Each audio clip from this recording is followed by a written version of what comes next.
How you doing? This is John, and welcome to John's Long Box. Today we're looking at the first issue of X Men I ever got. This is Uncanny X Men number 114.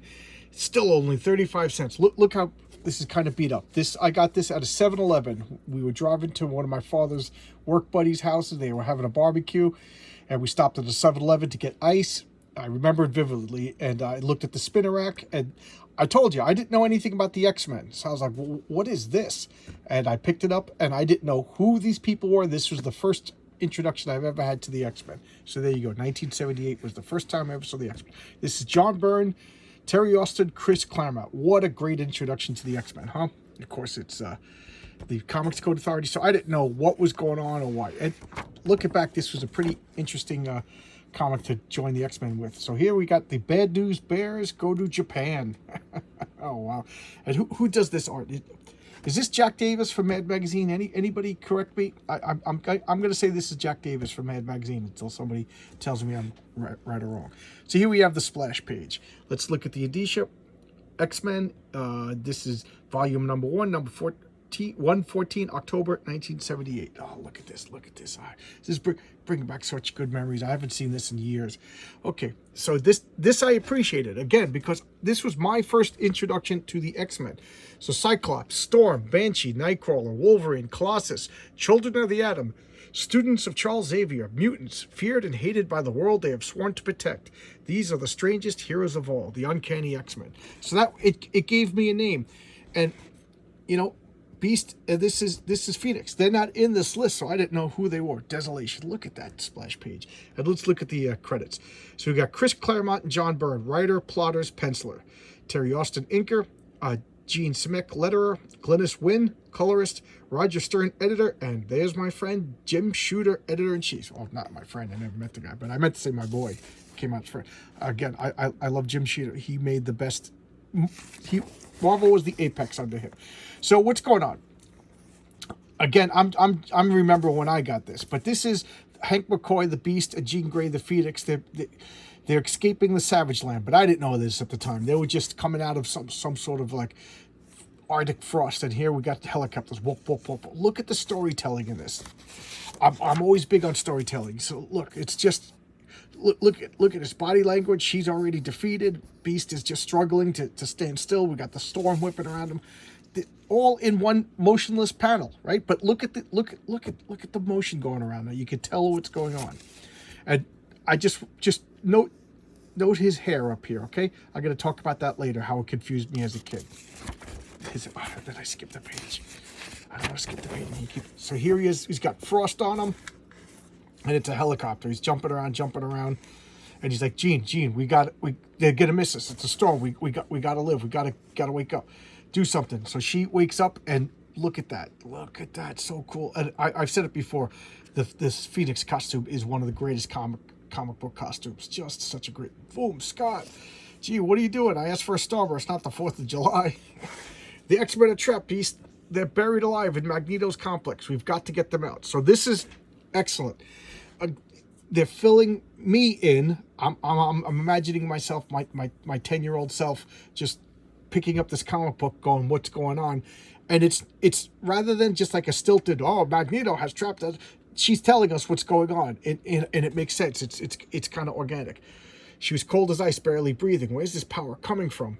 Again, a hint of her power buildup, and I already told you a million times my thoughts on what they should have done with the Phoenix. Cripes. This was Marvel Comics saying crap. They couldn't say crap, so they said cripes. Sammy, did you see that? See what? Light.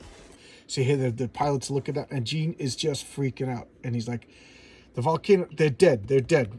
No one could have survived. They're dead, you know? And, of course, what kind of superhero says that nowadays? Nobody's ever, they don't believe they're dead. Here we got some ads. This is more. This is Don Martin or Jack Davies. I don't know. I'm not an expert with Mad Magazine. I used to love Mad Magazine, but I don't claim to be an expert. So here we're cutting, and boom, we got this fist. And look at that. This was my first introduction to the new X-Men. What a great panel. This is one of the reasons why Colossus has been my favorite. Look at that. You could look at that picture and say, I'm saying look at that a lot. if you could look at that picture and just not immediately take a liking to Colossus, then I don't know what to say. So here do you need a hand or Oro? And just also these names are kind of odd, like Oro. What is that? But it makes sense that she's the girl. And I'm talking about this as if I was my 10-year-old self. Of course, now I know what's going on. I've got all the back issues around this. I know the story, but I'm pretending it was me for the first time. But that was the Jim Shooter's policy. Make every comic book as if it's somebody's first. You got to make it welcoming. You got to fill it in, and that they did a good job. So here they go, and look, there's everybody's faces. They got distinct looks. You know, that's Banshee, that's Colossus, that's Nightcrawler. We got Wolverine over here. We got Storm, and there's Cyclops. Oh, this is Antarctica, oh, people. A part of it I never thought I'd see again. The Savage Land. Look at that splash page. Gorgeous. Just gorgeous artwork. So this is one of my first Marvel comics, and it had the Savage Land, dinosaurs, superheroes. What else do you want as a 10-year-old boy? I mean, come on. You can't get any better than that. The X-Men are going into a world of dinosaurs. And again, this is my first X-Men comic. Not once were they like, we're persecuted, nobody likes us. They don't know. It was adventure story set in dinosaur land.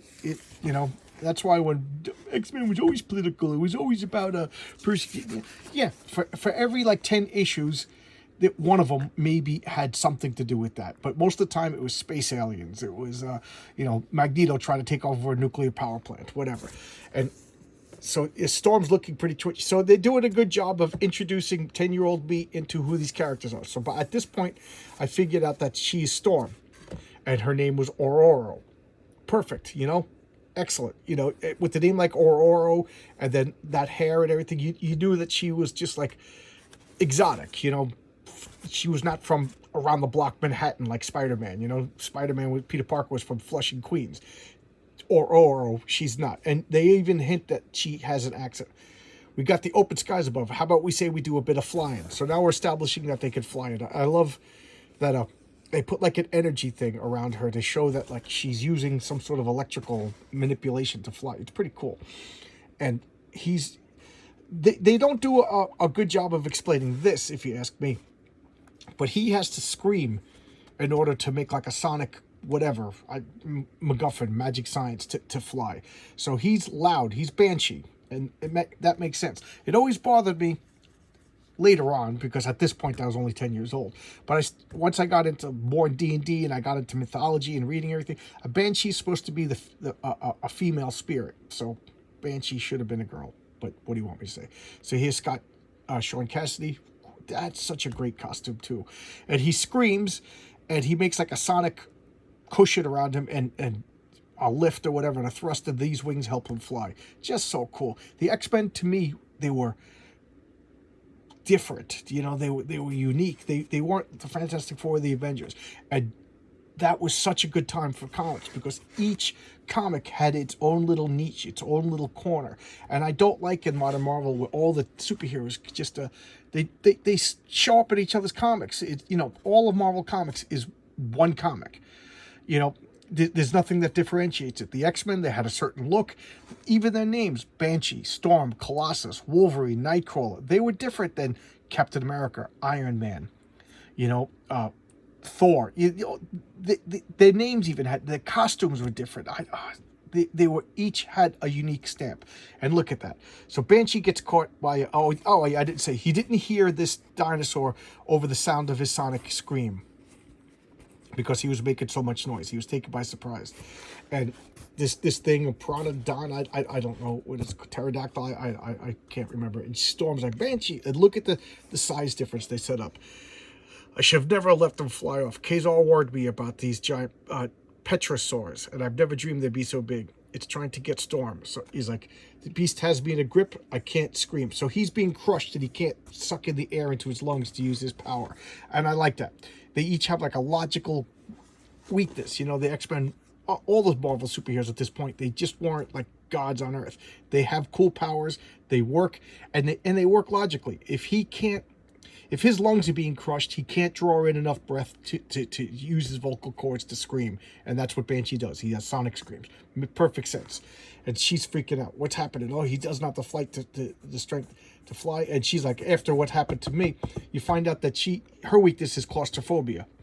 She doesn't like to be entombed. And they were just marching through miles of tunnels underground. So she is barely comporting herself. Look at the look of panic on her face. And there's Colossus. And here it is. I don't know if this is the first time, but here he goes. Comrades, there must be some way we can help. There is, Colossus. Mix me up a fastball special and watch the man with the adamantium claws save the day. Wolverine, what are you doing? So there you go. This guy right here names him as Colossus. This guy right here names him as Wolverine. So now, what is this? Page 11. I'm getting everybody's name. Again, I'm pretending I'm 10-year-old me reading this comic for the first time. And if memory serves me correctly, this is the first appearance of the fastball special that's become like a trope nowadays. And we got some ads. I talked about this. I showcased this in an earlier video. This was Jack Kirby and Stan Lee doing a Silver Surfer comic that came out by Simon and Schuster. It was... I don't have the hardcover. I'd love to get the hardcover, but that's like $400 or so. I have a softcover edition, and I just love that. My cousin had it. I just love that. And this is another Hulk book. I think this is just a collection of stories, best of Spidey super stories. And this was like a puzzle book. And again, this is the 70s. We want to get a gun. We got a gun ad here because America was a different place. 1978. Everybody had guns, and nobody was shooting up schools or doing anything like that. You know, the zeitgeist has changed. So here he flies up and he just shracks this thing. I'm coming up. I'm doing what comes natural. Any objections? I didn't think so. And then he's like, cool. But Banshee got released and he's just relieved. And look at this. Look at that. Just gory. His costume's all shredded. Just, you know, they've been through a war. It took me years to find out what happened in the issue before that. And he beats this thing and it's falling down. Cyclops, the monster's falling down. So we know that he's not Cyclops. He's the only two that didn't get a name before. So this guy's got to be Cyclops. Storm is taking care of Banshee, Cyclops. And there he's named. So there you go. Good. I want to find Wolverine. Okay. All my sympathy is reserved for whatever gets in Wolverine's way. And look, they're just running. Laugh all you want, Nightcrawler. So there. They're all named. Perfect. They did it organically.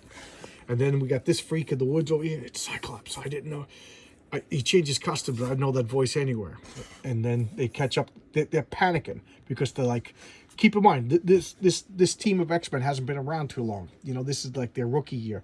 And they're running over to help Wolverine, and he don't need no help. He's over here on top of the carcass of this giant dinosaur. And he goes, you know, group, I think I'm going to like this place. That is Wolverine.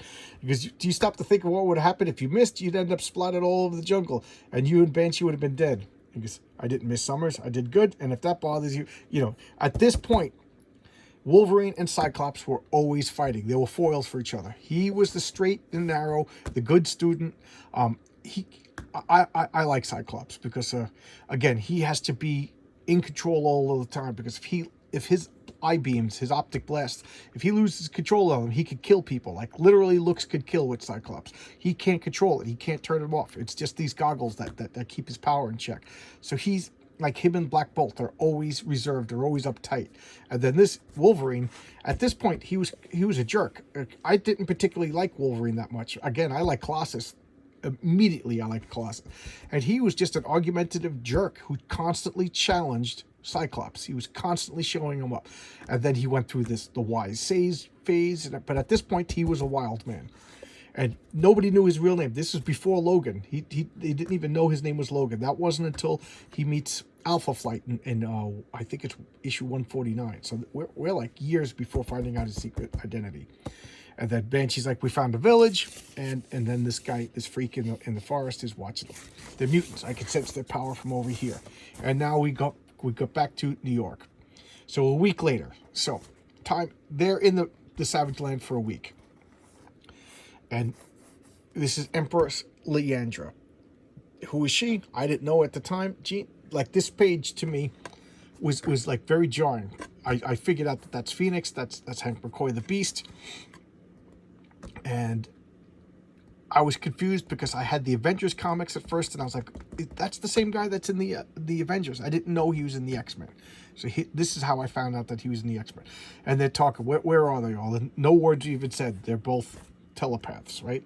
And I love this. Look at the decor. John Byrne was very consistent with the X-Men, the X-Mansion. You know, he had this like, what do you call that? Wainscoting, and the picture frames all had the same designs. He every time, look at John Byrne's blueprint. Whenever you see the X Mansion, you recognize it instantly. And he did the same thing with the Baxter Building. So here, this is Xavier realizing that they're dead, or at least they think they're dead. So now we go back to the Savage Land. They've been here for a week, so they're getting rested up. They're getting healed. You know, they're all the little kids aren't frightened of Nightcrawler. You know, we don't have the, oh my God, they're frightened of me. You know,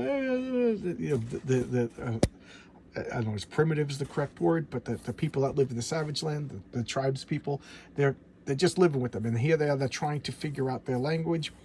And see, I thought that Banshee and Storm were a couple at this point. So he's going to check on Storm, and Storm is thriving here because she grew up as a little girl in Kenya, Africa, and she's like, yeah, this reminds me of home. You know, yeah, this reminds me of my home in Africa. I'd almost forgotten how much I missed it. And here we have some more ads.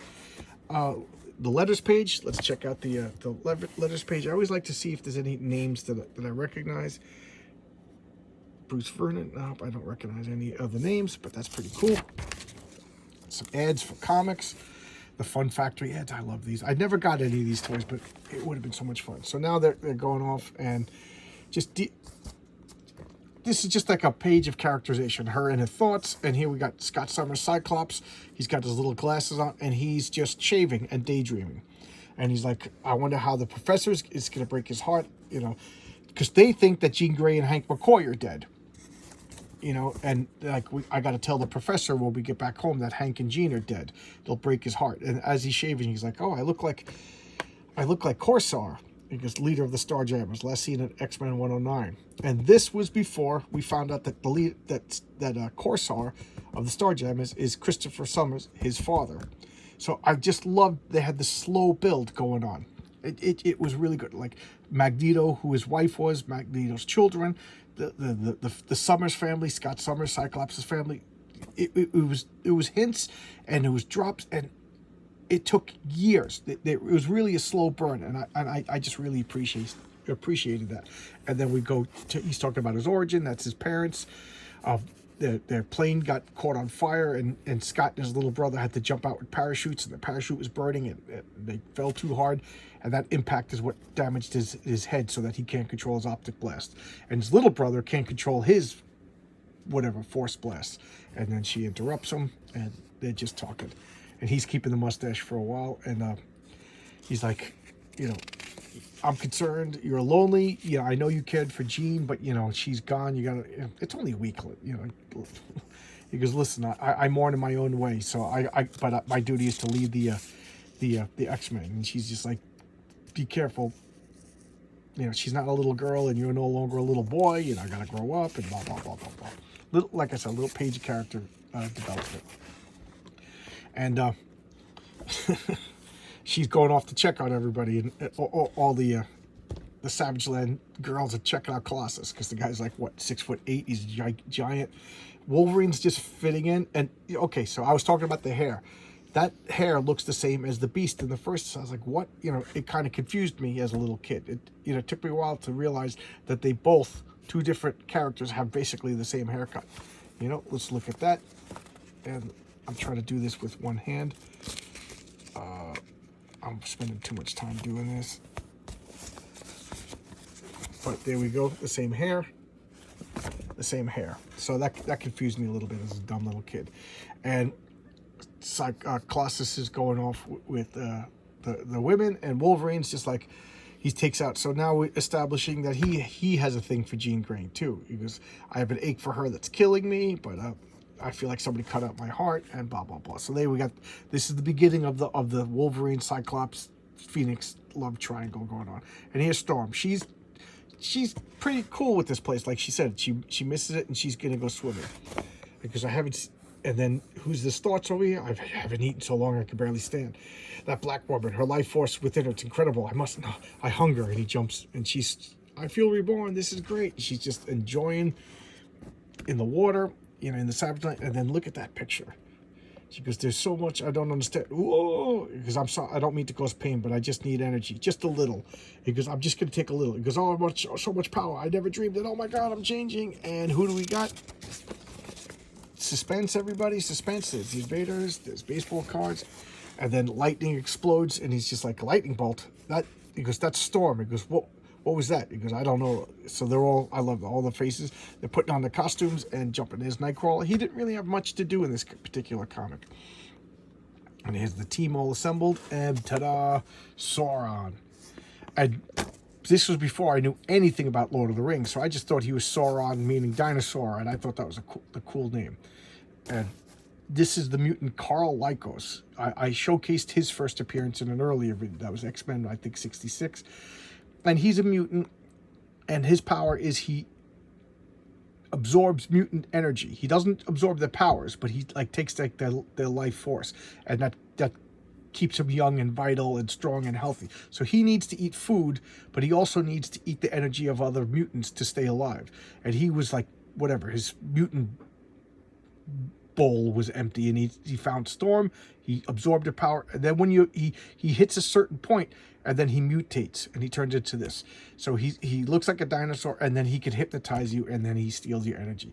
I don't know, saying it out loud, it sounds kind of hokey, but when it's drawn that cool, you can't help it. And then again, I missed the next issue for whatever reason. The X-Men was kind of hard for me to find as a kid, so I didn't know what happened for years. The next X-Men comic I got was X-Men 119. So what I think this was just sitting on a rack for a couple of months, and then the next month I got 119. So this was sitting there for 5 months, way too long. So there you go. This is X-Men 114. I love this. I read this over and over and over. In one day, I think I read this 6 or 7 times. I studied it. I drew the pictures. I put tracing paper over it. Like you could see how beat up this copy is. All right, it was just so much fun. The 80s, the 70s, the 80s, and the early 90s were such fun comic books. All right, if you were a 10-year-old and you picked this up, you're gonna tell me you wouldn't be addicted to comics. This was like crack cocaine. All right, now I'm rambling. I'll see you tomorrow, everybody. Bye bye.